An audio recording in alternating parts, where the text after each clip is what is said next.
buenas, les doy la bienvenida al, al 17º evento del ciclo de homenajes de este año. Mi nombre es Guillermo Tosetti y tengo el agrado de estar moderando este homenaje donde conversaremos sobre la vida, obra y legado de Olavo de Carvalho. La Fundación Club de la Libertad tiene el orgullo de organizar homenajes a hechos históricos o referentes del pensamiento liberal de diversas épocas, haciendo una revisión de sus ideas y teniendo en cuenta su natalicio. El ciclo comenzó en el año 2015 con 4 eventos anuales que con mucho esfuerzo y por interés del público se han incrementado en la actualidad en alrededor de 50 homenajes al año. Antes de empezar, quisiera recordarles que pueden solicitar un certificado de asistencia, si lo desean, a través de las redes sociales del club.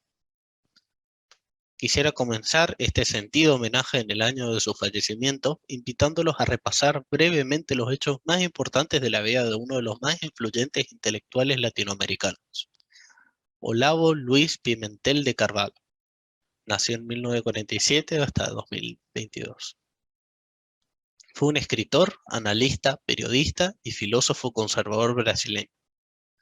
Se considera el siglo XX como un proceso histórico caracterizado, en líneas de progreso, por grandes transformaciones políticas, económicas y sociales, avances científicos y tecnológicos de gran envergadura.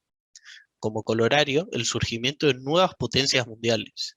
Sorprendente e inspirador, no obstante, fue pródigo en revoluciones político-sociales que condujeron a guerras civiles y cambiaron para siempre el panorama local de las naciones. La humanidad se enfrenta a conflictos bélicos con efectos devastadores desde el punto de vista humanitario y económico. La posguerra obliga a las naciones a una reestructuración política, económica y social sin precedentes. En 1947 nacía Olavo de Carvalho, en Campinas, Sao Paulo. Durante su juventud militó brevemente en el Partido Comunista de Brasil. No obstante, deviene en anticomunista y crítico de ideologías que calificó de izquierda como el fascismo y nazismo. La Guerra Fría, a su juicio, fue puro artilugio de la élite occidental que poco había hecho para destruir al comunismo. Solo un análisis exhaustivo del contexto latinoamericano permitiría arribar a la conclusión del devenir de una izquierda prácticamente hegemónica. En Brasil, fue dominio exclusivo de la prensa y las universidades, incluso la dictadura militar, entre los años 1964 y 1985. Fue una estrategia alineada al ideario marxista en los cánones de una dictadura tecnocrática, parámetros que reflejaron su lucha contra el sesgo de la izquierda de los grandes medios brasileños. Así lo refleja la fundación del sitio web Media Sem Máscara, del año 2002. En un contexto latinoamericano, superada la pretendida transición estable y la ola de democratización en toda la región, la década de los 90, en un nuevo contexto mundial bajo los paradigmas de la globalización, encuentra a Olavo bajo una mirada crítica del horizonte entero de la cultura occidental. En efecto, elabora su ensayo O Jardín das Afeições, de Epicuro a Resurrección de César, ensayo sobre el materialismo e a religião civil, de 1995, cuya tesis fundamental gira en torno a la idea de imperio, columna vertebral de la historia de Occidente. En el mismo sentido, constituyen sus obras más famosas, O Imbécil Colectivo, Actualidades Interculturales Brasileras, de 1996, O Mínimo que você precisa saber para no ser un idiota, del año 2013, cuyas ideas reaccionarias y críticas al positivismo lo han convertido en uno de los personajes más influyentes entre sus contemporáneos y la cultura política actual. En el día de hoy, celebramos el natalicio de una de las figuras más influyentes de la época. Para este homenaje contamos con la participación de los siguientes disertantes. Juan Carlos Febre, licenciado en Sociología, mil disculpas,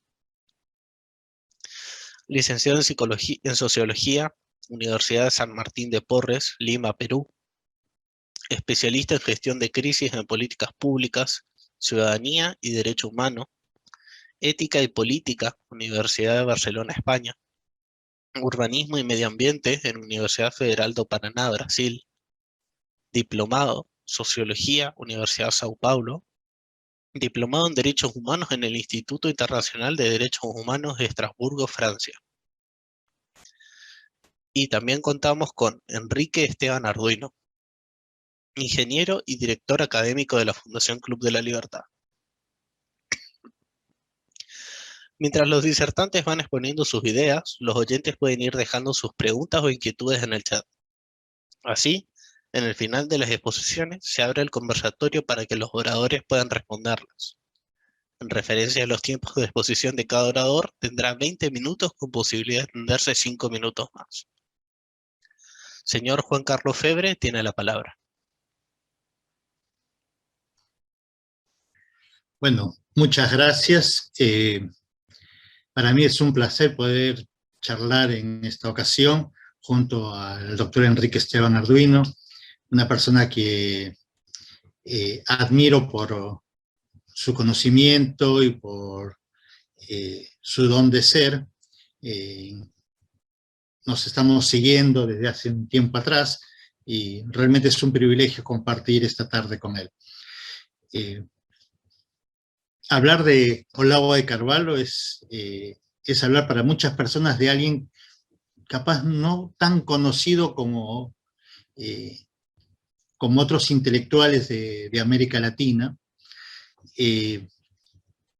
Lo primero que tenemos que decir que Olavo no es un hombre que está ligado o que se haya ligado al liberalismo, sino como él mismo se autodenominó, es el padre del conservadurismo en Brasil. Pero, ¿por qué tanta importancia con Olavo? Voy a tratar de no ahondar tanto en sus referencias históricas, ya muy bien se ha dicho con anterioridad, pero sí me gustaría, para que vean lo interesante que es la vida de Olavo y cuál fue la repercusión en un país como Brasil, la impronta que tuvo Olavo de Carvalho desde 1990 hasta la fecha, ¿no? Hasta este año que murió en Estados Unidos. Cuando asumió el presidente actual en Brasil, los analistas políticos, y aún en el proceso de las elecciones, los analistas políticos y los medios de comunicación, como especialmente la Red Globo, Folha de Sao Paulo, minimizaban o, digamos, le bajaban el precio a las ideas de Olavo. Y cuando veían que esto se iba incrementando, hablaban del voto antisistema, hablaban de que esta idea que Olavo manifestaba a través de sus artículos y de sus clases que hacía por internet, era anti-establishment. Pero algo interesante sucedía. En las elecciones que hubieron en su momento, también había otros candidatos antisistema y anti el PT, o contra el PT. La diferencia radicó en que Olavo llevó con sus ideas al retorno de los valores conservadores por esa lucha contra la hegemonía progresista, socialista, que abrazaron la mayoría de los votantes brasileños en su momento. Para que vean lo interesante que es esto, en el impeachment que hay con Dilma Rousseff, había carteles en las favelas, en las casas, y aún en los barrios de clase media, en la mayoría de los estados en Brasil, que decía la frase "Olavo tiene razón". La pregunta es, ¿qué es lo que Olavo tenía razón? De eso voy a tratar de hablar un poco, y tratar de explicarles por qué es tan importante conocer las ideas de Olavo, más allá de aquellos libros como Lo mínimo que uno necesita para no ser un idiota, y el imbécil colectivo. El imbécil colectivo viene a ser una especie de trilogía, es la respuesta a 2 libros anteriores, de eso vamos a hablar un poquito. Pero como bien se dijo, Olavo fue un escritor, un periodista, un filósofo, y por sobre todo fue un autodidacta. Y esto es lo interesante, él renunció a las ideas de la escuela, de la universidad, para seguir su propio itinerario de lectura, de aprendizaje. Él es filósofo no porque se haya graduado en la universidad para ser un filósofo, sino porque estudió la filosofía a tal punto que lo invitaron en las universidades a que dé palestras, clases con respecto a la filosofía. Fue astrónomo, tuvo un periodo religioso, si se quiere, con las ideas orientales, para después recalar en lo que fue regresar al cristianismo a través de la Iglesia Católica.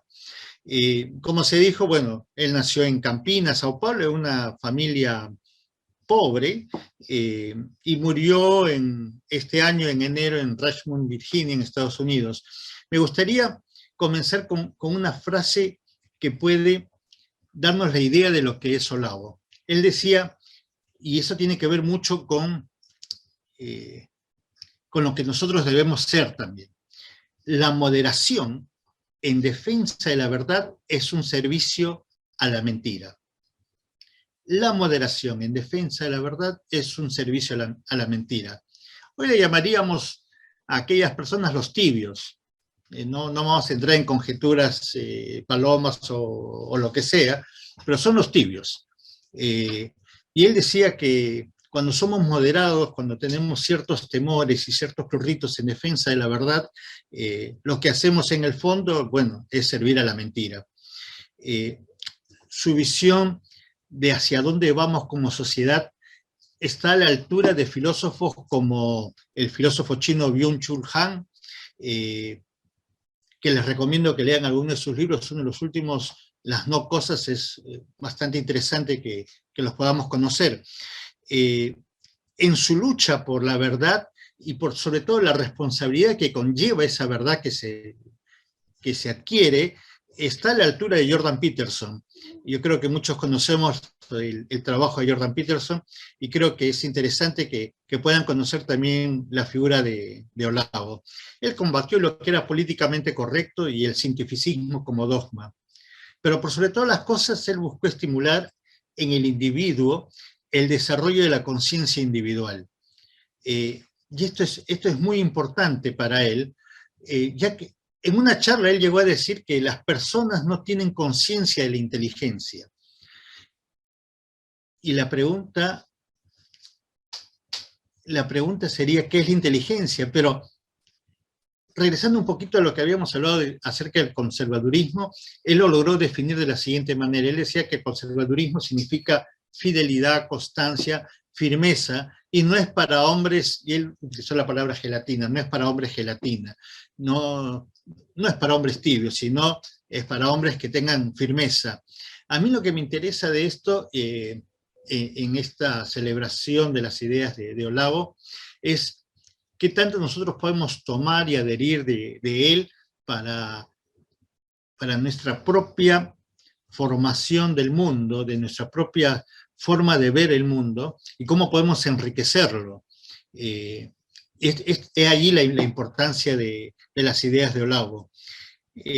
Como les había dicho, él tenía interés en la mentalidad revolucionaria, en el tradicionalismo, en la religión comparada, en el despertar de esa inteligencia. Y la pregunta que le había dicho anteriormente es, ¿qué es la inteligencia?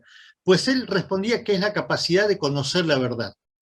Y él decía que la inteligencia no son capacidades subjetivas, no son habilidades, y es más, a ver, ¿cómo explicarlo? Es más instrumentos de la inteligencia como las matemáticas, la astronomía, la geometría, son solamente herramientas que usa la inteligencia.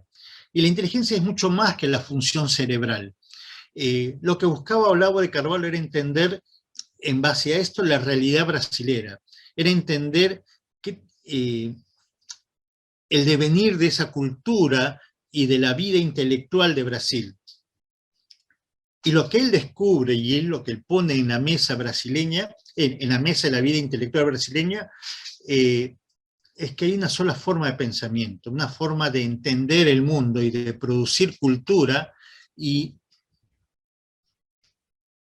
lo rico, lo interesante es que esta cultura, él lo que descubre es que solamente es una mirada, tiene una sola mirada, una mirada progresista, socialista, marxista, y es lo que él va a comenzar a criticar y él va a comenzar a exponer de manera firme, de manera dura. Y él decía que aún desde las escuelas, las universidades, hasta las editoriales y la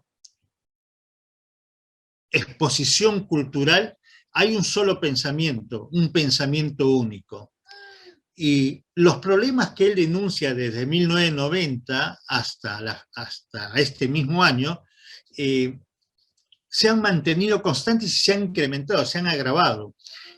Como habíamos dicho, sus dos libros más importantes que marcaron esa impronta de lo que es la identidad o la identidad ideológica, si se quiere, del pueblo brasileño, es El imbécil colectivo, o Lo mínimo que uno necesita o que uno precisa para no ser un idiota. Recuerden que el objetivo de Carvalho era crear una atmósfera mental en la que la población se sacudiese de ese socialismo. El imbécil colectivo, como les había dicho, viene como respuesta de dos libros anteriores. Esto es conocido en el ámbito brasileño como la trilogía. El primer libro se llama La nueva era y la revolución cultural. Este es su texto base de esta trilogía. El segundo es El jardín de las aflicciones, que ya anteriormente el joven había comentado, y el último es El imbécil colectivo, que viene a ser como una especie de respuesta o la consecuencia de estos dos libros anteriores. Otra frase que es interesante en las ideas de Olavo, él decía que la vanidad de la ignorancia es un abismo de miseria humana. La vanidad de la ignorancia es un abismo de la miseria humana. Y eso es lo que él va a tratar de demostrar en todos sus libros. El primer libro habla sobre la nueva era y la revolución cultural. En este libro él describe el rol de las ideologías y su intento por dominar la totalidad del pensamiento. Y eso, ¿qué es lo que trae? Impide el pensamiento propio. ¿Por qué? Porque de alguna manera se comienza a imponer ese pensamiento único y lo único que deja a la gente es la obediencia. Porque si no quedas fuera, Mario Vargas Llosa hablaba de la tribu, fuera de la tribu. Y eso es porque nos impone la ideología, ¿no?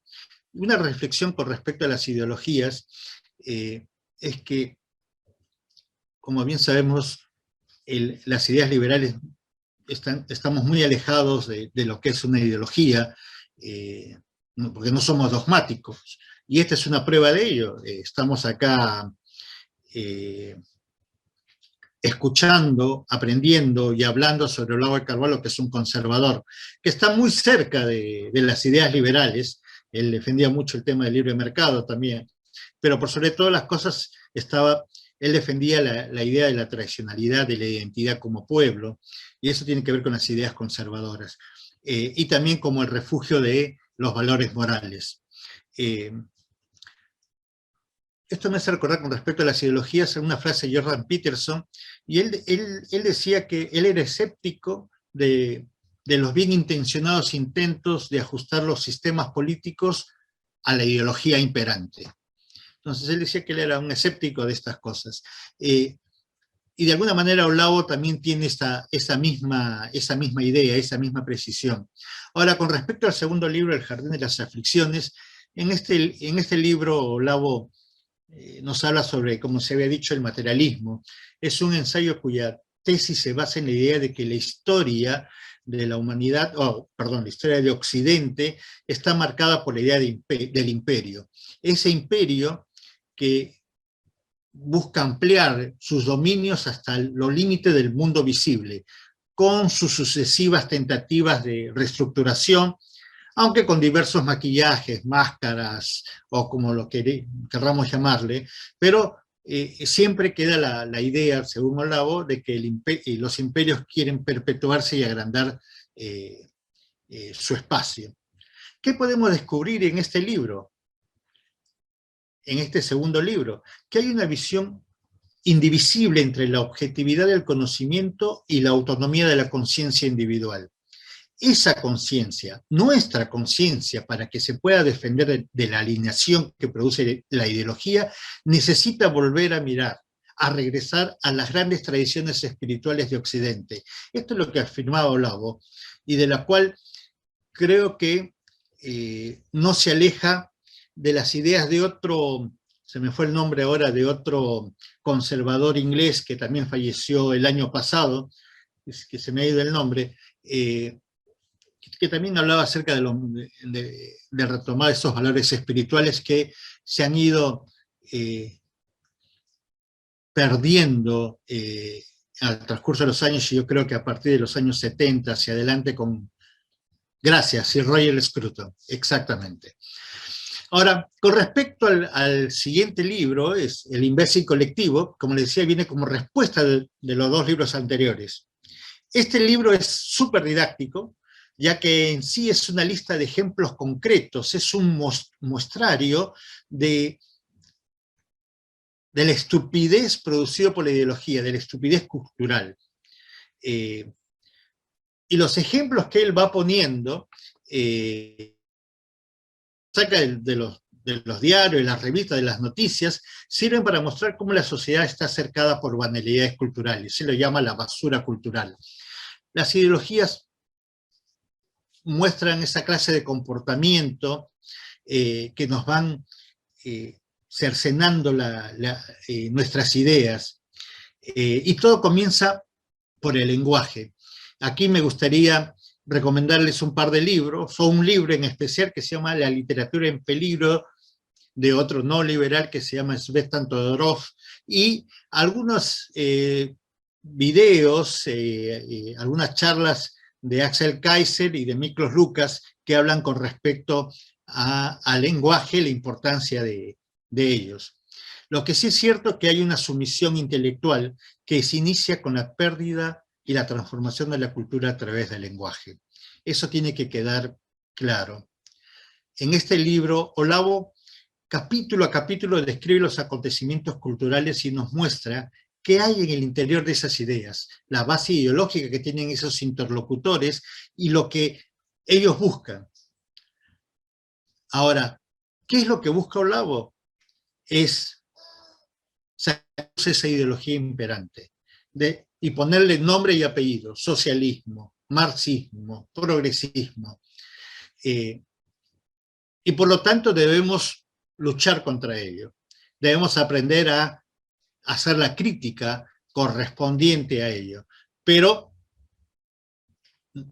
esa crítica tiene que ser, o tiene que estar basada con el conocimiento que podamos tener.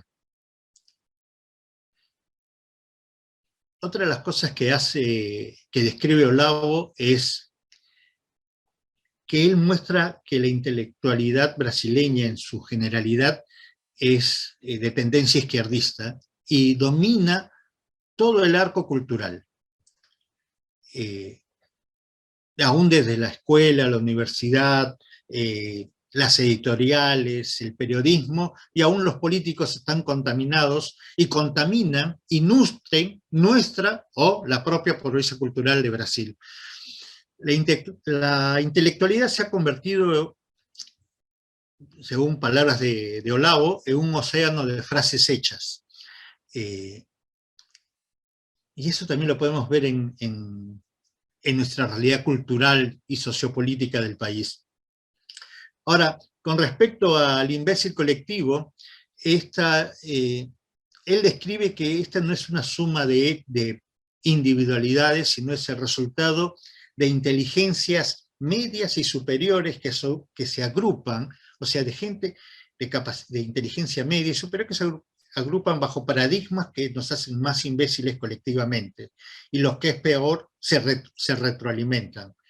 Hay un proceso colectivo interesante, y es que ellos piensan que ellos tienen solamente la verdad. Se creen superiores a nosotros, y que aquellos que están fuera de esta verdad están fuera de la tribu y son malas personas. Nos hacen sentir que somos los que estamos fuera justamente de ese paradigma imperante. Si no es con nosotros, es contra nosotros, y sos el malo, sos el bárbaro, el que vienes a romper la felicidad, si se quiere. Esto es lo que él trata de demostrar en su libro. Y en el fondo, la tesis del imbécil colectivo es que el predominio de la ideología reduce nuestra capacidad intelectual, y solo es válido la intercomunicación entre estas personas que son similares ideológicamente. Estas ideas, estos ideólogos imaginan el comportamiento colectivo como vasallos, siervos y hasta esclavos intelectuales. Entonces la vida intelectual se transforma en un instrumento de control político, nada más. Se desprecia la libertad de pensamiento y la inteligencia, no solamente emocional, sino espiritual. Olavo decía que el hombre mediocre no cree lo que ve, sino lo que aprende a decir. Y esto es bastante interesante si lo reflexionamos. El hombre mediocre no cree lo que ve, sino lo que aprende a decir, porque esto es lo que nos va, se nos va inculcando como la gota que lava la piedra en nuestro cerebro. Con respecto al, y ya para ir terminando, lo mínimo que el libro lo mínimo que uno necesita para no ser un idiota, es uno de los libros que genera, o que ha generado más polémica y más emociones encontradas en la sociedad brasileña. Lo que vemos por internet es debates casi, él decía que lo que vemos por internet son debates casi frenéticos de las personas que no buscan la verdad, sino el salir airosos, el que su verdad sea la que impera. Y esto especialmente lo ve en los más jóvenes. Y él decía que si esto también lo podemos trasladar al quehacer diario, y es lo que plantea, que él decía que la política parece fácil. Todos hablan de ella y nos olvidamos que la política es una ciencia que tiene sus reglas, sus leyes, y pareciese que menospreciamos si solamente está basado en nuestra realidad, en nuestra cosmovisión y en nuestra historicidad, si se quiere. Y él daba el ejemplo de que para muchas personas el estado presente y de bienestar es factible, es necesario y no se puede evitar, y para otros el estado debe estar reducido a su mínima expresión y no debe interferir en la vida diaria. Y la pregunta es, ¿quién tiene razón? La persona que está recibiendo el subsidio en su momento, o la ayuda, va a querer un estado presente, si no se le enseña la manera de poder salir de esa situación. Y es autosuficiente y que tienen la proyección de no solamente subsistir, sino vivir medianamente bien y responder por su familia, quiere un Estado que se entrometa lo menos posible. Ahora, ¿cómo limar esto? ¿Cómo llegar a un acuerdo? Y él decía, la única manera de lograr que estas dos realidades se conjuguen en una, no tiene que ver con el tema económico, sino tiene que ver con las cuestiones morales, con las cuestiones de la dignidad y de la identidad. Y lo que hace la ideología socialista es justamente limar nuestra identidad y nuestra dignidad, por el beneficio de algo que no existe, que es la masa. La masa no tiene un nombre, no tiene una personalidad, sino solamente es una ideología donde uno se hace siervo de aquel que domine esa ideología. Les había dicho que Olavo era una persona fue súper importante en las elecciones anteriores en las que ganó Jair Bolsonaro. Se hablaba de que Olavo era el gurú de Jair Bolsonaro, y Olavo decía que solamente lo había visto 2 o 3 veces, y lo que sí es cierto es que Jair sí estaba influenciado por las ideas de Olavo. Es más, en uno de sus discursos, creo que fue en el discurso inaugural que hace Jair Bolsonaro, en la mesa donde él estaba justamente este libro, Lo que usted necesita para no ser un idiota. Ya para terminar, algunas ideas de Olavo, algunas premisas que él tenía, y él decía que antes de transformar el mundo, necesitamos preguntarnos qué es el mundo. Otra de las cosas que decía es que no debemos tener preconceptos ni juzgar al otro solamente con nuestra experiencia, sino tiene que ir más allá para poder saber el por qué sucedió tales cosas. Y él decía que una de las causas de la pobreza de nuestros países somos nosotros mismos. Y es lo que nosotros permitimos que el Estado haga con nosotros. Y él da un ejemplo. Él decía, en Brasil hay 50.000 muertos por día. Perdón, 50.000 muertos al año. Es un número súper grande, 50.000 muertos al año. Y hay una ley, que es la ley de ayuda a la familia del reo. ¿Qué significa? Supongamos que una persona asesina a mi padre o a un familiar mío, yo tengo el derecho de llorarle toda la vida, pero no voy a recibir ningún resarcimiento, ningún apoyo, ni ayuda en un juicio de parte del Estado. Pero la ley en Brasil dice que la familia del preso, o sea, del asesino, va a recibir una ayuda económica mientras él esté preso, y esa ayuda económica normalmente supera el sueldo mínimo vital. Y él se pregunta, ¿por qué aceptamos esto? ¿Por qué el pueblo brasilero de manera dócil ha aceptado semejante aberración? Y esto nos demuestra que muchas de las cosas que nosotros permitimos tiene que ver con lo que él decía antes, en la defensa, en este caso de nuestra dignidad, de los valores, tiene que ver con... Disculpe, Juan Carlos Febres, ¿será si puede ir cerrando la idea? Sí, estoy en el último minuto. Él decía que la sociedad tiene que convertirse, no tiene que ser hombres de gelatina. Y por último, él siempre manifestaba que el lenguaje puede ser usado para la manipulación o la educación acerca de los valores morales y de la libertad. Yo creo que la idea más importante de Olavo es que el comunismo, lo que él decía, que el comunismo no es un gran ideal que ha sido pervertido, sino que es una perversión que se ha convertido como un gran ideal. Yo creo que esto resume para mí lo más importante de Olavo, y les quiero dar las gracias a ustedes por el tiempo que me han dado para poder charlar. Muchas gracias.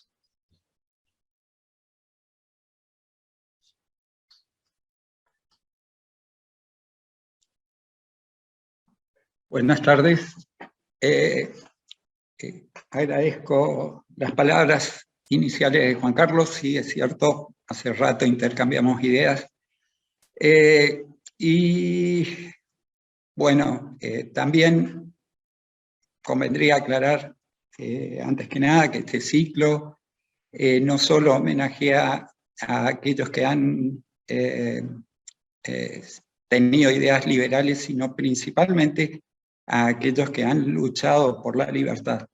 Tal vez a Olavo Di Carvalho le tocó hacer el mismo papel que en su momento tuvo que hacer François Rebel, luego de la terminación de la Segunda Guerra Mundial y previa a la caída del muro de Berlín, o que actualmente hacen las ideas que volcó Anthony de Hassay en cuanto a los gobiernos, y especialmente a las ideas socialistas, socialdemócratas, que hoy están llevando a Europa a un desastre sin igual, y que ese desastre no es solamente el económico, sino principalmente el resurgimiento de ideologías que se creían terminadas, como eran las extremas, izquierdas y derechas. Esa aclaración primero quería hacer, y después quería tratar un tema muy sencillo en cuanto a Olavo de Carvalho, en cuanto a que todos nos preguntamos, generalmente planteamos, ¿es un conservador o es un liberal? ¿Qué es Olavo? Porque se tilda muy ligeramente al gobierno liberal de Bolsonaro, que a mi entender de liberal no tiene nada. Y se lo pone como el gurú de ese gobierno a Olavo de Carvalho.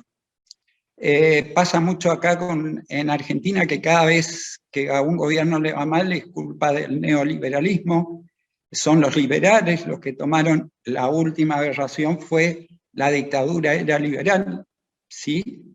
Entonces, también, como decía Olavo, en cuanto a los gobiernos, lo que hacen, al socialismo, tenemos la culpa nosotros, porque a veces no distinguimos bien las cosas. Entonces, ¿es un conservador o es un liberal? Primera cosa que tenemos que notar es que entre medio de eso hay por lo menos 3 posibilidades más que puede hacer Olavo. El conservador es el que no cree que todos nazcan iguales, ¿sí? Que pueden pensar diferente, que pueden tener diferentes, digamos, habilidades, y por lo tanto no es muy posible, no es muy bueno para un país, digamos, confiar en un gobierno de los hombres, ¿sí? En cambio, la tradición, ciertas tradiciones que son obligatorias de cumplir, le dan una mayor estabilidad al tejido social de esa sociedad. Entonces, hay una restricción muy grande en cuanto a dónde podemos ir, qué podemos hacer, cómo podemos pensar, qué podemos disponer, y que solo una élite puede hacer esa cosa. Si nos vamos a la otra punta, podemos hablar, antes de pasar a eso, muchas de esas cosas se notan en Olavo. ¿Sí? En el pensamiento de Olavo se notan muchas de esas cosas. También podemos hablar de un liberalismo clásico, no sigamos más adelante como un libertarismo, un anarcocapitalismo, porque ya sabemos que Olavo no es eso. Pero sí un liberalismo clásico podría ser una sociedad totalmente libre que decida por ella sola, como proclama el liberalismo clásico, y con una pequeña intervención del Estado en algunas áreas muy específicas. Yo creo que no. Olavo no adhiere a esas. El Estado tiene que estar para él. Y entonces, ya nuestra discusión está fuera de lugar, porque planteamos que podían ser 2 cosas que estamos viendo que no calzan muy bien con Olavo. ¿Por qué el conservadurismo no? Porque implica también el control de la economía. Y Olavo era un furioso capitalista. ¿Sí? Después vamos a ver una visión de Roberto Rajewski sobre ese planteo. Entonces nos encontramos con que hay tres opciones en el medio que podía ser Olavo. Un conservador liberal, un liberal conservador o un ordoliberal. El conservador liberal es aquel que incorpora la visión estatal de la intervención mínima del gobierno en la economía, ¿sí? Pero no mínima. Sigue todavía el gobierno influyendo, pero digamos en menor medida. Pero no tiene mucho valor eso socialmente, porque el gobierno sigue manteniendo el poder sobre decidir sobre lo que es las personas, no tener, digamos, una confianza en lo que pueden hacer las personas, y que creen que es necesario el Estado fuerte, poderoso, que garantice la ley, el orden, ordene los servicios y cómo se maneja la gente. Eso es un conservador liberal. En parte, especialmente en los últimos tiempos, para con el gobierno de Bolsonaro, podemos encontrar ciertas de esas características en lo que predicaba Olavo de Carvalho. E inclusive llegó a incluir 2 ministros de esas características y le recortó bastante digamos, las atribuciones al vicepresidente brasilero. Entonces, porque no le gustaba cómo trataba de concordar con ciertas otras ideologías también que integran ese gobierno, y por lo tanto, Olavo consideraba que era un tibio y que no estaba yendo por buen camino. Uno de los más importantes ministros que logró poner fue el de el canciller brasileño. Y se produjo un fuerte acercamiento con la Unión Soviética, por ejemplo. Otro régimen de mano fuerte, conservador, por supuesto. Después tenemos el liberalismo conservador. Entendamos lo que es el liberalismo conservador, parece que es lo mismo que lo otro. No, el liberalismo conservador ahora es al revés. Los liberales que tienen unas posiciones económicas al favor, muy liberales y a favor de la libre actividad económica, lo que llamamos capitalismo, mientras en cuestiones políticas y sociales, como el derecho de familia, los derechos y libertades reproductivos o los derechos sexuales, pueden tener costumbres conservadoras o sugerir cambios que sean graduales. No decir todos somos libres. Para eso están los liberales clásicos, que tampoco, digamos, en el libertarismo se da ese pequeño salto, no en los liberales clásicos.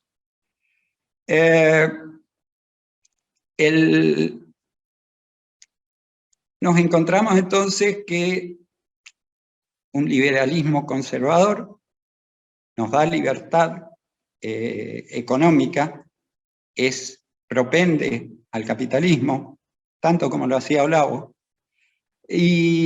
pero tiene sus posturas conservadoras en cuanto a eso, a lo que es el tejido social. Sigue habiendo.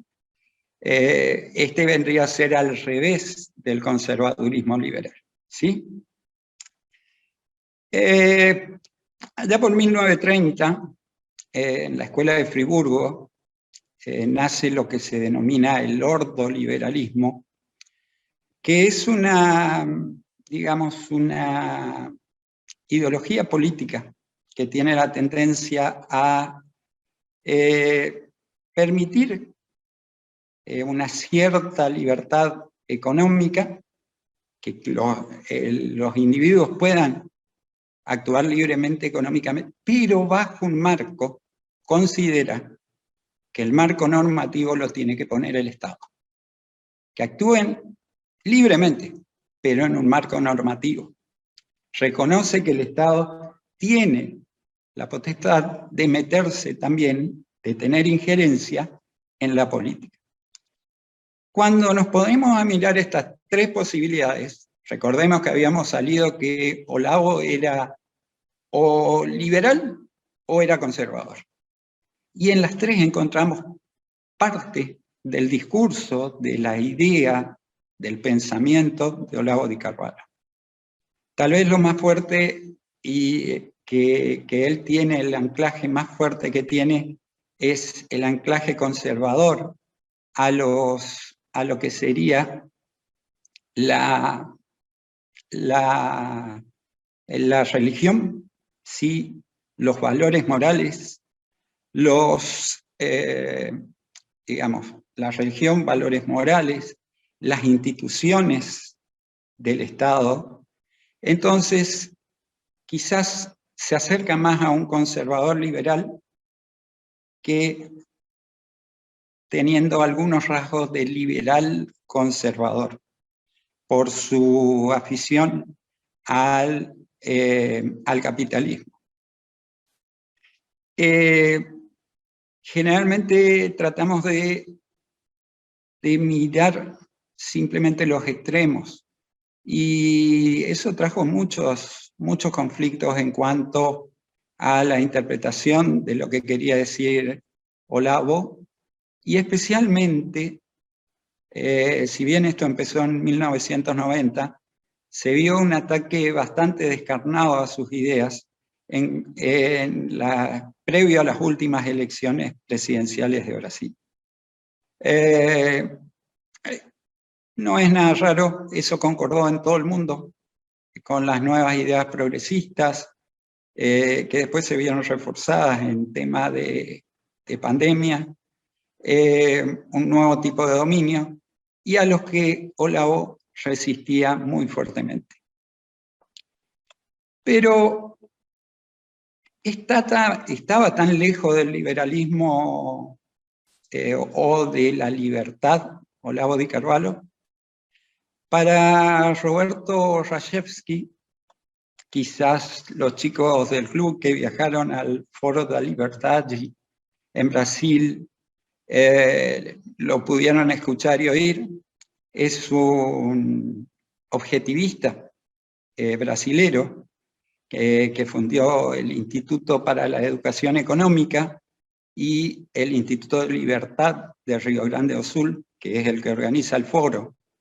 Y Rajewski tuvo la oportunidad, se llevaba de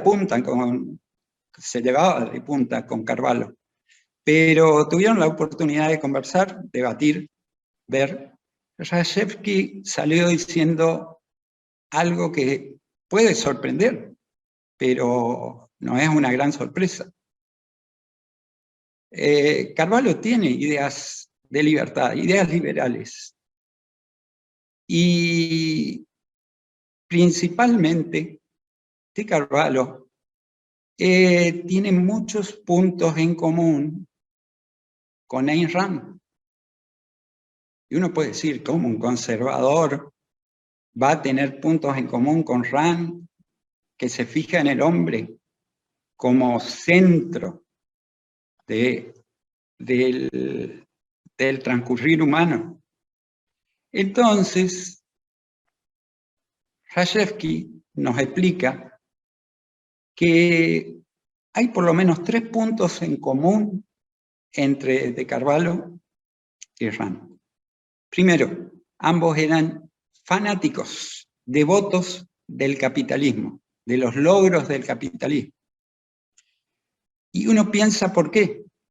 Y tienen algo en común para ser devotos del capitalismo, de esos logros que se alcanzan por el hecho de emprender, de capitalizarse, de ir tras un proyecto, tras una idea y sacarle provecho.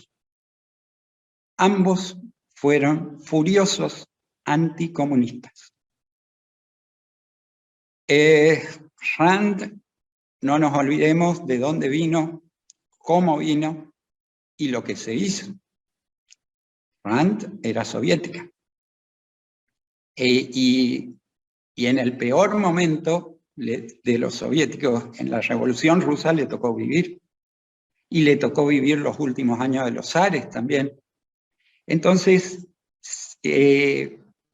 digamos que toda esa falta de libertad, falta de poder disponer de lo que uno produce, hizo efecto en los dos.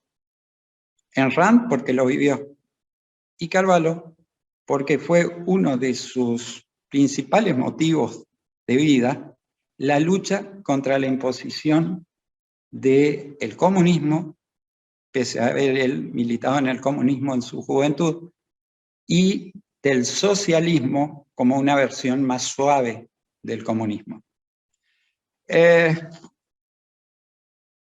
Carvalho solía decir: solo la conciencia individual puede generar conocimiento.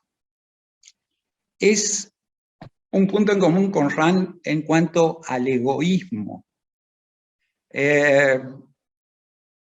a el valor del hombre por sí mismo y una forma de despreciar a la masa, que no tiene nombre, no piensa, solo sigue, que no se preocupa por alcanzar sus objetivos, sino que sigue y apoya los objetivos de un líder mesiánico que impone los suyos.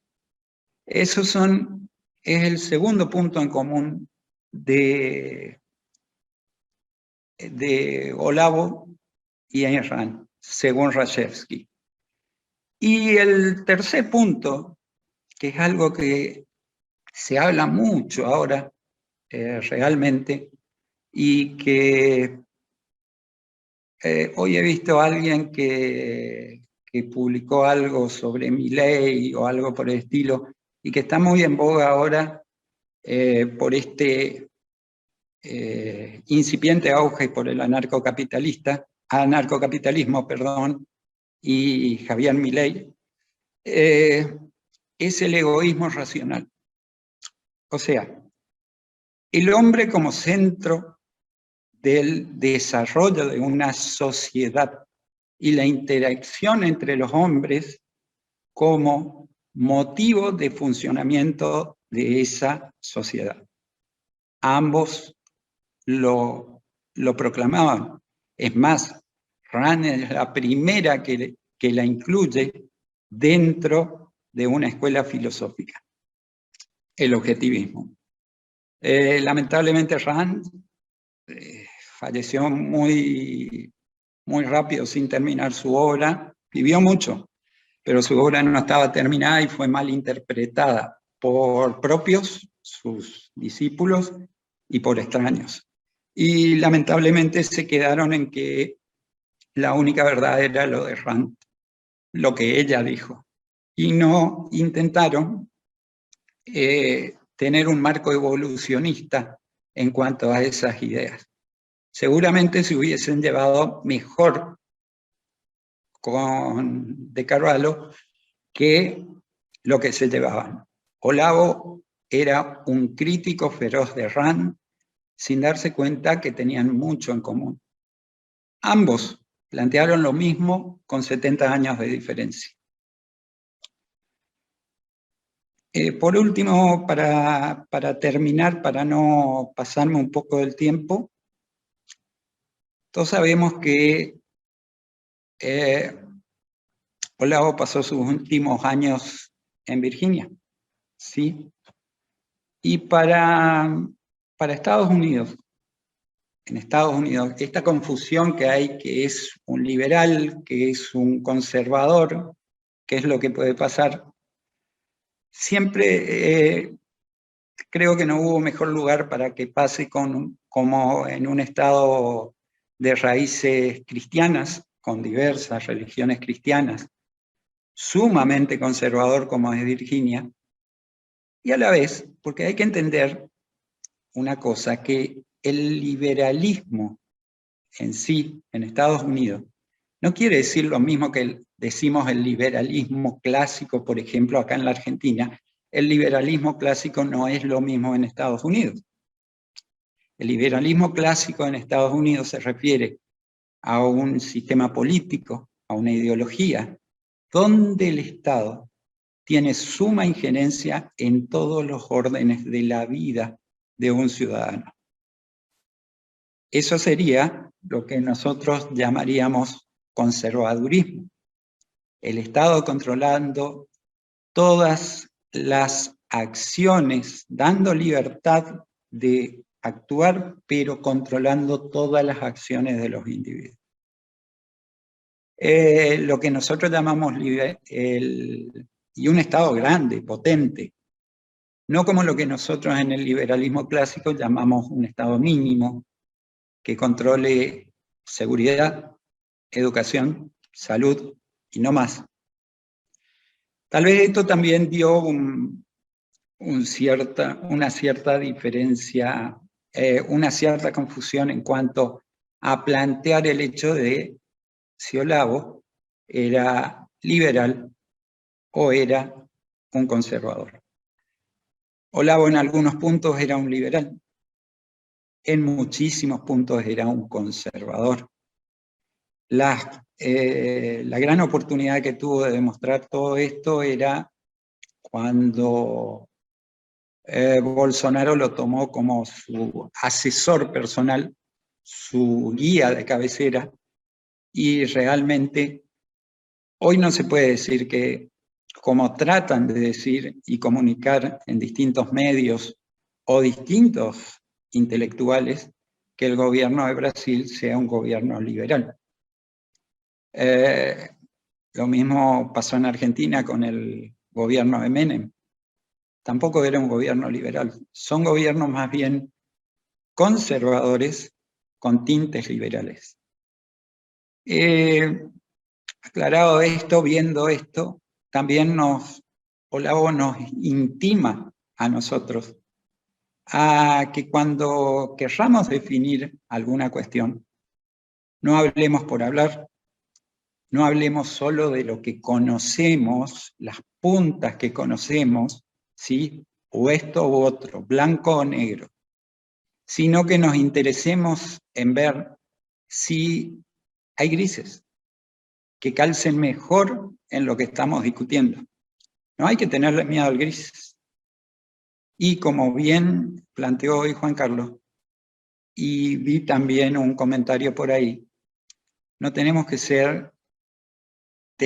tratar de que nuestra posición, nuestra opinión sobre alguien u algo sea la que se imponga. Eso es de necio. Lo que tiene que tratar el hombre inteligente, lo que tiene que tratar el hombre centrado, el hombre que busca la verdad o la solución correcta, es tener profundidad de análisis y perspectiva en el análisis, o sea, distintos puntos de vista. Y esos son los grises. Olavo es para ir cerrando, Olavo es un autor no muy conocido para la mayoría de la gente, sí muy controversial para la mayoría de la gente en el sentido de que se han impuesto ideas sobre él que no son las que realmente uno analizando su ideario son las que él quería transmitir. ¿Por qué digo no conocemos mucho de Olavo? Porque no es un autor que haya sido leído e interpretado por la mayoría de las personas y tal vez mucho menos por la mayoría de los intelectuales que tienden a imponer las ideas. Les recomiendo cualquiera de los libros de él, que empiecen a tratar de profundizar un poco más en él, y se van a encontrar, como cuando me pasó a mí, que lo conocí a través de Rashevsky. Yo no tenía idea de que Olavo existía. Cuando leí los comentarios que había, dije, un conserva, una latita de conserva terrible, que va a querer que volvamos a las monarquías absolutas. Y me llevé una sorpresa, que espero también ustedes puedan llevarse leyendo a Olavo. Muchas gracias. Muy buena su exposición, Enrique. Ahora que hemos, les recuerdo que para participar del conversatorio, todas las preguntas deben ser realizadas de forma escrita, ya que al no ser un debate, no se abrirán los micrófonos. Dicho esto, se abre el conversatorio. Lamentablemente por unos problemas de internet no tengo acceso a las primeras preguntas que escribieron, pero empiezo por esta de Sebastián Alejandro, que esta pregunta va hacia Enrique. ¿El liberalismo no debe convivir con la jerarquía intrínseca a la sociedad humana? Sin jerarquía no hay orden. Si caemos en una sociedad sin jerarquía, caemos en el totalitarismo de izquierda.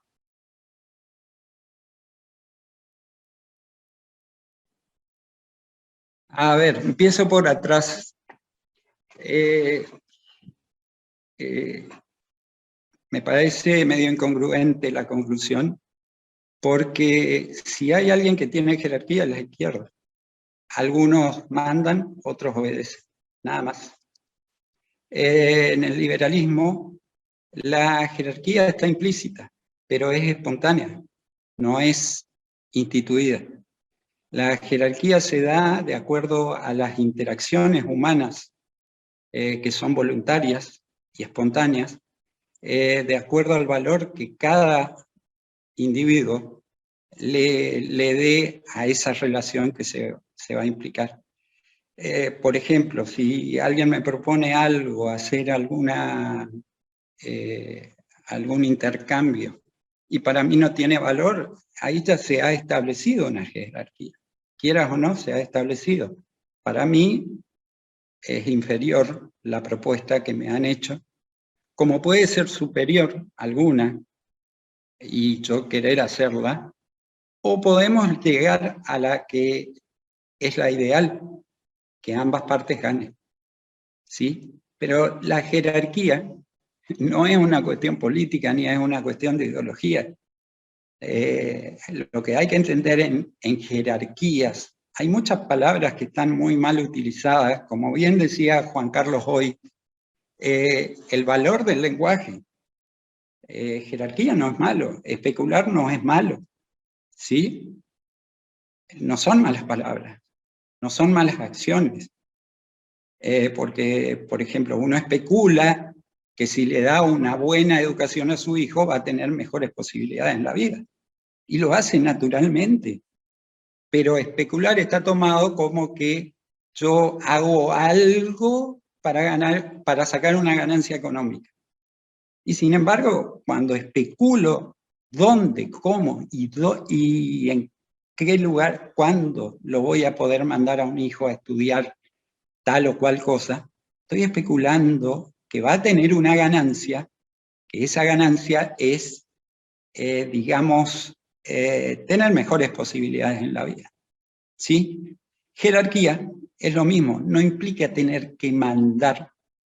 La jerarquización es ver qué lugar de importancia le da uno a alguna cosa que se proponga. Quizá el que tiene establecido e instituido es la izquierda, las ideologías socialistas, en el sentido como se utilizaba antes el socialismo, todos iguales, ¿sí? Que algunos mandan, otros obedecen. Las jerarquías también están instituidas en el liberalismo, pero son espontáneas y voluntarias.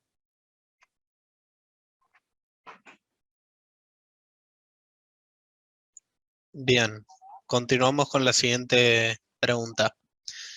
Esta pregunta va para Juan Carlos Febres. Una pregunta al orador.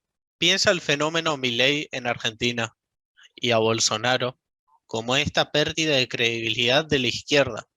Otra pregunta. ¿Cómo se logra llevar estas ideas conservadores a los jóvenes?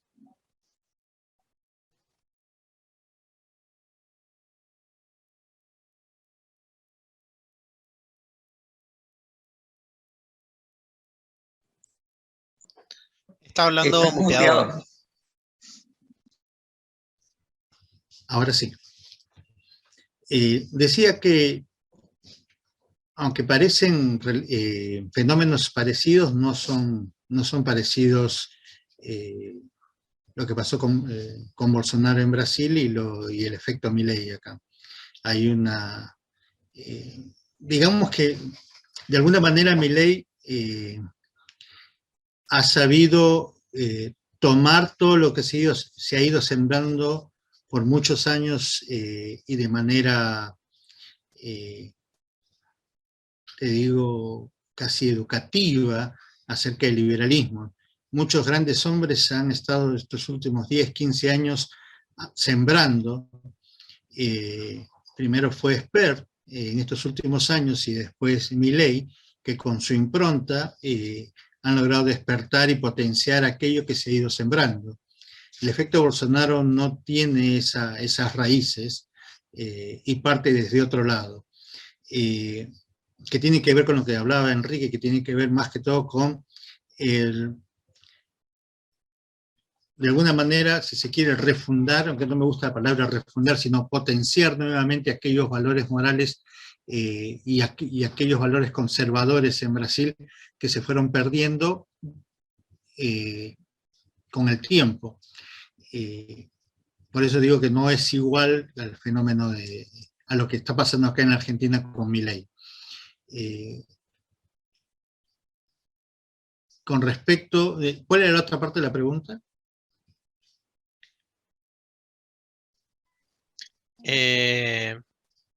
¿Cómo se logra llevar estas ideas conservadoras a los jóvenes? Ok. Más que ideas conservadoras, yo creo que lo que deberíamos acentuar, y en esto podemos resumir las ideas conservadoras y las ideas liberales, o aquellas ideas del liberalismo clásico, si se quiere, que tienen que ver con la dignidad del hombre. Si partimos desde allí, es mucho más fácil educar, transmitir y coordinar los trabajos para que el hombre pueda por sí mismo encontrar su lugar. ¿Qué es el liberalismo? O sea, ¿cuál es el fin del liberalismo? Muchas veces hablamos del liberalismo y queremos todos libertad, pero ¿para qué? ¿Cuál es el fin de tener esa libertad? Siempre digo lo mismo, el liberalismo no es el libre mercado.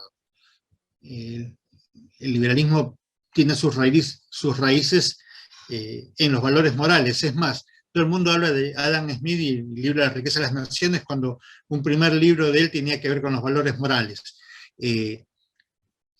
Y la consecuencia de ese libro viene este otro, que no se separan, sino se entrelazan, pero hemos perdido de vista esto, y yo creo que cuando comenzamos a hablar de repotenciar esos valores morales, de hablar de la dignidad humana. Yo soy sociólogo y he presidido un instituto que es el Instituto Internacional de Derechos Humanos para América, es el más grande de América, de Canadá, Tierra del Fuego, y cualquiera, cuando yo comenzaba a charlar con algunos liberales, el estereotipo estaba sociólogo y un instituto de derechos humanos. Más zurdo no podía ser. Y esos estereotipos son los que tenemos que comenzar a eliminar. Tenemos que comenzar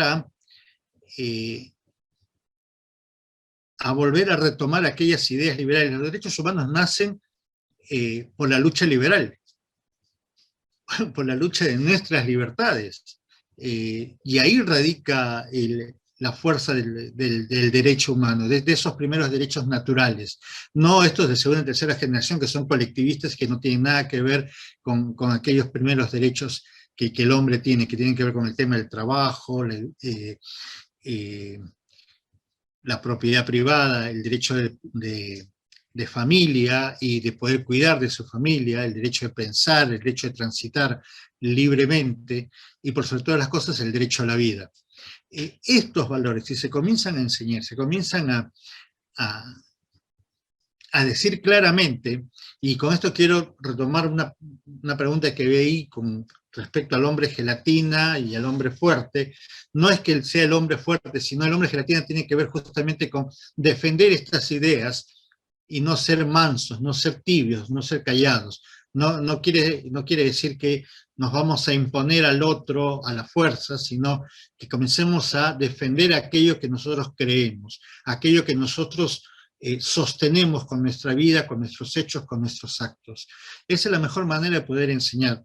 Yo he pasado por algunas escuelas charlando con estudiantes secundarios, y en una ocasión pasé por una escuela del Estado, ¿no? Que queda en Caballito, y aunque hablábamos de historia, los primeros 10 minutos fueron terriblemente frustrantes porque no había una sola persona que me mirase, sino todos estaban con el celular. Los últimos 30 minutos fueron distintos. Y terminaron preguntando, queriendo saber sobre aquello que nosotros lo tomamos por sentado, pero que no está por sentado para los jóvenes, que tiene que ver con el hecho de tener horizonte, que sí se puede hacer las cosas, que sí podemos lograr, que otras personas lo han hecho y que nosotros podemos hacerlo, que no somos, que no deberíamos ser una sociedad de cristal, que no nos debemos ofender por aquellas cosas que nos dicen y que no estamos de acuerdo, sino que al contrario. Eso debe potenciar nuestras habilidades para ser mejores en todos los aspectos de la vida.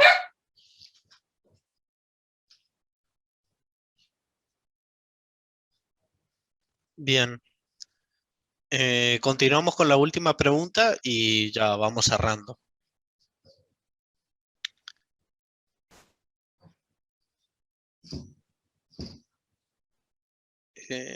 Esta pregunta.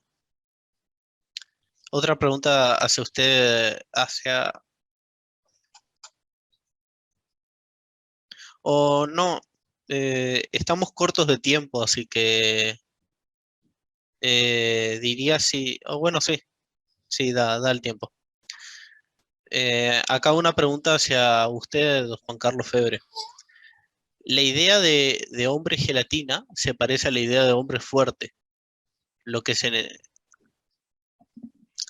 necesita es el imperio de las leyes y el respeto a las mismas. Las grandes tragedias del siglo XX fueron por seguir a hombres fuertes que se les daba el lugar de iluminados. Es justamente lo que estaba diciendo al final. Son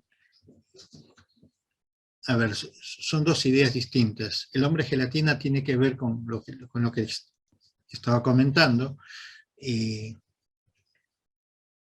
y no es con esa idea del hombre fuerte que se impone, el dictador o el caudillo que se va a imponer sobre el otro, sino todo lo contrario. El hombre gelatina tiene que ver con nuestro carácter, con afrontar nuestra realidad y no ser tibios a la hora de defender aquello que nosotros pensamos y sostenemos. Eso es, en resumidas cuentas, ¿no? El hombre gelatina no tiene nada que ver con imponerse al otro, sino con salir de la zona cómoda de estar tranquilo, sino decir, esto soy yo, esto es lo que creo, esto no está bien. Aprender a decir que no cuando es no. Es así de sencillo. Y no tiene que ver con la idea del hombre fuerte, sino con la idea de no ser tibios, de no ser blanditos. Acá Casero decía ser el flan, ¿no? Que nos den la figura del flan. Guillermo, ¿Sí? te hago una acotación con respecto a esto. Expresándolo de otra manera, es que vos tengas convicciones en tus valores y en tus ideas, ¿sí?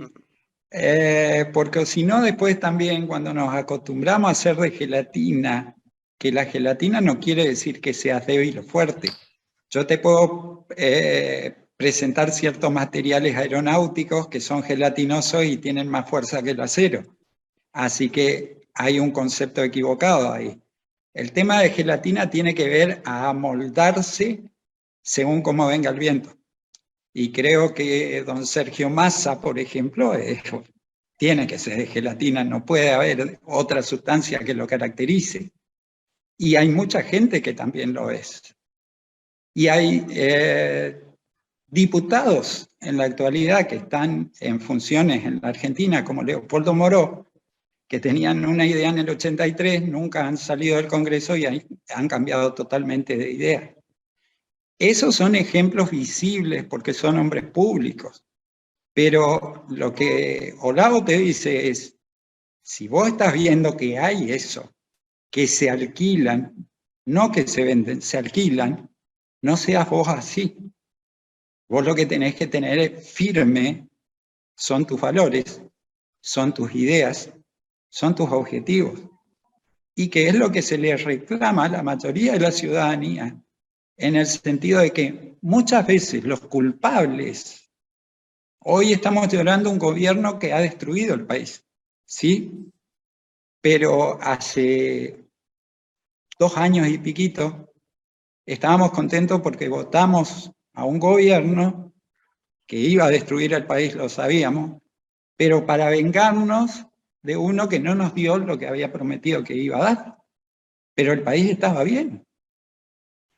Esa es la gelatina, amoldarnos a lo que mejor nos convenga y no a tener una conducta un tanto rígida en el sentido de que nuestros valores no sean negociables. Ese es el sentido de la frase que da Olavo, porque no tiene que ver con fortaleza. Las características de la gelatina es la maleabilidad, no la fortaleza, ¿sí? Entonces, cuando miramos o usamos la gelatina como una figura, es para decir, no seamos maleables en nuestros criterios, en nuestros valores. Por ahí, para terminar, solamente recordar la frase de Groucho Marx con respecto a mis ideas, ¿no? Puedo tener hoy una y mañana puedo tener otra, no importa. Si me conviene, la puedo cambiar. Y siempre habrá más. Eso es lo que debemos evitar. Nada más. Bien. Ya para ir terminando, les voy a pedir a cada uno si puedo hacer una breve conclusión final de no más de 1 minuto. Si desea, puede empezar usted, Enrique. Sí, la conclusión especial, me centro en el personaje, en Olavo. No hay blancos ni negros, no hay liberales ni conservadores, en forma pura. Lo que cada uno tiene que tener es capacidad de análisis, capacidad de raciocinio y principalmente un pensamiento libre para interpretar de acuerdo a uno lo que cada autor, cada filósofo, cada político pueda decir. Y aprovechando la figura del hombre de gelatina, si somos así, tenemos que hacernos cargo después de nuestras acciones y no intentar justificar a través de otros lo que ha pasado, no tirar la culpa a otro. Eso es todo, Guillermo. Bien, muchas gracias, Enrique. Adelante, Juan Carlos. 2 frases rapidísimo. Una de ellas es que tiene que ver con el lenguaje. El lenguaje puede ser usado para manipularnos, decía Olavo, y creo que la ideología y las ideas socialistas se han penetrado en nuestras culturas occidentales desde hace más de 50 años, y ha ido sucesivamente ganando espacios hasta, no te digo la totalidad, pero sí una gran porción del espectro cultural, político y educativo en nuestros países. Y eso hay que tener cuidado. Hoy aceptamos aquellas cosas o aquellas ideologías como si fuesen parte de una gran verdad y no lo son. Hoy no hablo de nosotros, sino como sociedad. Y la sociedad aplaude aquello que no deberíamos aplaudir. Y quiero terminar con esta frase de Olavo, que el comunismo no es un gran ideal que se ha pervertido, sino al contrario, es una perversión que se ha convertido en un gran ideal. Creo que esto resume la lucha de Olavo contra el socialismo, el marxismo y lo que hoy llamamos progresismo, en su vida, ¿no? Y es lo que yo rescato de él, esa firmeza de carácter para ver el mundo que le rodeaba, que es muy parecido a lo que nos sucede a nosotros acá en Argentina. Yo soy peruano, en Perú, en Chile, y a veces como ciudadanos no lo permitimos, lo dejamos ser, como esa ley nefasta que comenté en Brasil de apoyo a los asesinos y no a los deudos. Permitimos cosas que no deberíamos permitir. De eso se trata, no ser un hombre gelatina. Muy bien. Ahora que hemos concluido tanto las ponencias de nuestros oradores e invitados y cerrado ya el debate con nuestros asistentes, la Fundación reconoce y agradece el esfuerzo, tiempo y participación a Juan Carlos y a Enrique. Gracias. Damos por finalizado un nuevo evento y los invitamos al próximo homenaje, donde se conversará sobre la ley fundamental que organiza nuestro país y garantiza los derechos y libertades de las personas, la Constitución Nacional Argentina, el sábado 7 de mayo por esta misma plataforma a las 18 horas. Muchas gracias.